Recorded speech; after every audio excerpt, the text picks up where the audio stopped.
Shalom saudara-saudara yang dikasihi Tuhan. Mari kita kembali merenungkan firman Tuhan dengan tema Kompas Kehidupan.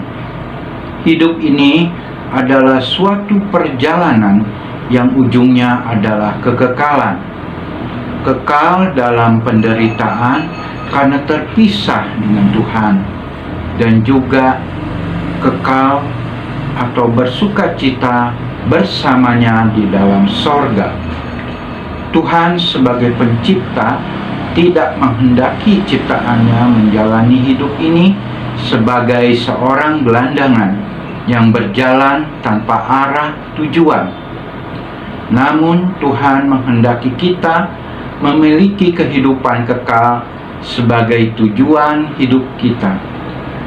Pertanyaan penting ialah, mengapa firman Tuhan disebut sebagai kompas kehidupan kita? Ada beberapa alasan kuat yang menegaskan bahwa firman Tuhan merupakan kompas kehidupan kita, yaitu yang pertama, karena firman Tuhan memberi panduan yang tepat dan benar bagi kita. Kitab Mazmur 119 ayat 105 berkata, "Firman-Mu itu pelita bagi kakiku dan terang bagi jalanku." Kita harus memilih dan menetapkan hati serta komitmen untuk membiarkan firman Allah yang membimbing dan menuntun jalan hidup kita. Memang banyak petunjuk yang diberikan oleh dunia ini kepada kita. Namun ingatlah bahwa manusia itu makhluk yang terbatas, sehingga kita juga harus memahami bahwa setiap petunjuk yang diberikan oleh manusia tidaklah sempurna. Itulah sebabnya pemazmur menegaskan di kitab Mazmur 1 ayat 1 berkata, "Berbahagialah orang yang tidak berjalan menurut nasihat orang fasik, yang tidak berjalan di jalan orang berdosa, dan yang tidak duduk dalam kumpulan pencemooh." Berdasarkan firman Tuhan tersebut, maka kita dapat mengatakan bahwa hanya firman Tuhanlah yang dapat memandu hidup kita secara tepat dan benar. Sedangkan petunjuk, panduan, dan nasihat manusia tidak bisa kita harapkan dalam hidup ini. Yang kedua, karena firman Tuhan pasti membawa kita kepada tujuan yang pasti. Tujuan hidup kita adalah Allah dan segala kehendaknya. Kitab 1 Tawarik 29 ayat 18 menegaskan demikian, "Ya Tuhan, Allah Abraham, Ishak, dan Israel, bapa-bapa kami, peliharalah untuk selama-lamanya kecenderungan hati umat-Mu yang demikian ini, dan tetaplah tujukan hati mereka kepadamu." Artinya bahwa tujuan utama kita adalah fokus dan serius dalam mengiring Tuhan. Tujuan hidup kita adalah meninggikan dan memuliakan Tuhan Yesus Kristus. Dalam Ibrani 12 ayat 2 menegaskan demikian, "Marilah kita melakukannya dengan mata yang tertuju kepada Yesus yang memimpin kita dalam iman dan yang membawa iman kita itu kepada kesempurnaan, yang dengan mengabaikan kehinaan tekun memikul salib, ganti sukacita yang disediakan bagi Dia yang sekarang duduk di sebelah kanan tahta Allah." Artinya bahwa kita yang memiliki prinsip dalam Tuhan ialah untuk memuliakan Allah dalam segala hal. Tujuan hidup kita bukan untuk menjadi kaya dan bukan untuk mencari harta dunia. Artinya bahwa tujuan orang percaya bukan berjuang untuk mendapatkan kekayaan duniawi, melainkan kekayaan sorgawi yang tidak fana itu. Setiap orang yang memiliki iman akan memiliki tujuan. Artinya, orang benar akan hidup oleh iman dan memiliki kepastian yang jelas dalam iman. Yang ketiga, karena firman Tuhan dapat memperbaiki hidup kita. Rasul Paulus dalam pimpinan Roh Kudus terkait dengan firman Tuhan dapat memperbaiki hidup kita. Terdapat dalam 2 Timotius 3 ayat 16. Segala tulisan yang diilhamkan Allah memang bermanfaat untuk mengajar, untuk menyatakan kesalahan, untuk memperbaiki kelakuan, dan untuk mendidik orang dalam kebenaran. Kita dikandung dalam dosa, lahir dalam dosa, hidup dalam dosa, sehingga secara total hidup kita rusak dan dikuasai oleh dosa.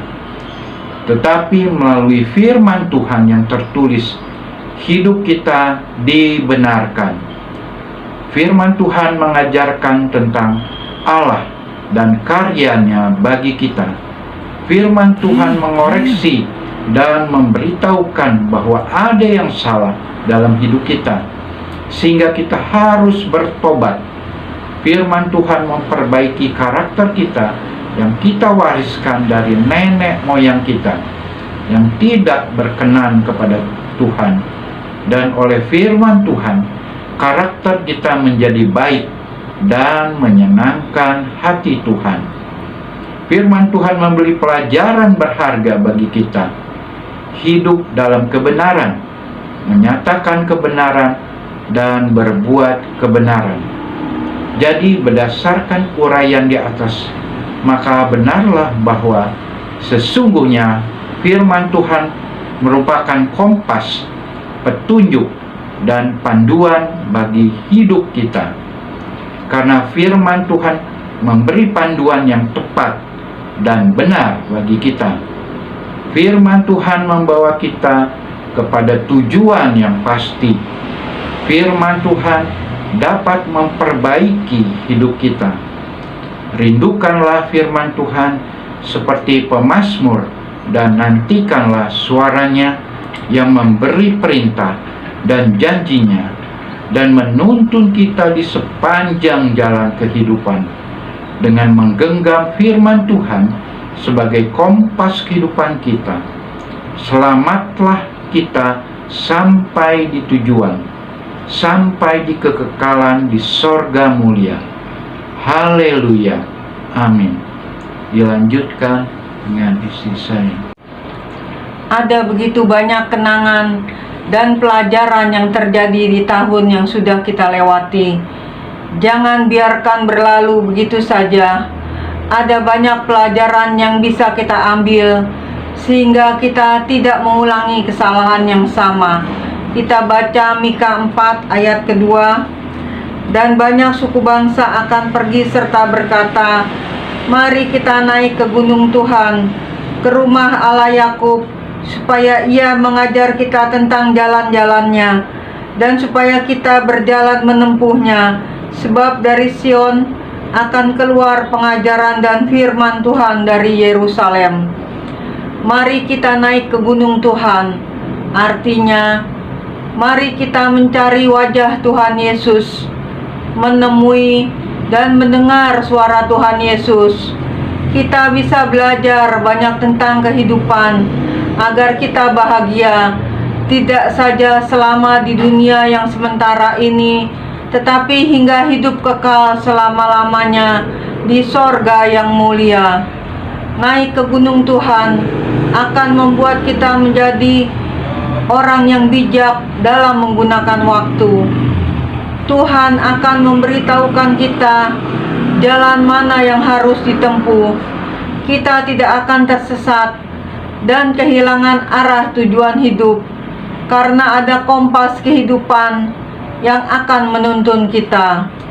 Markus 8 ayat 36. Apa gunanya seorang memperoleh seluruh dunia tetapi ia kehilangan nyawanya? Pelajaran dari Tuhan Yesus membuat hidup ini selalu penuh sukacita. Sekalipun ada masalah yang berat, kita akan sanggup mengatasinya. Dalam 1 Korintus 10 ayat 13, pencobaan-pencobaan yang kamu alami ialah pencobaan-pencobaan biasa yang tidak melebihi kekuatan manusia, sebab Allah setia, dan karena itu Ia tidak akan membiarkan kamu dicobai melampaui kekuatanmu. Pada waktu kamu dicobai, Ia akan memberikan kepadamu jalan keluar, sehingga kamu dapat menanggungnya. Indah dan luar biasa, bukan? Kita tidak akan menemukan kunci rahasia kehidupan seperti ini di tempat lain. Mencari wajah Tuhan Yesus, bertemu dengan Tuhan Yesus, hidup ini akan diwarnai dengan sukacita yang melimpah. Ketakutan, kekhawatiran akan menjauh, kesedihan akan pergi. Itulah hebatnya jika kita mau mencari wajah Tuhan Yesus. Tuhan Yesus tidak pernah menciptakan hari sial buat orang yang hidupnya melakukan firman Tuhan. Jadikan Alkitab atau firman Tuhan sebagai kompas kehidupan kita. Tuhan akan memberkati setiap perbuatan tangan kita. Amin.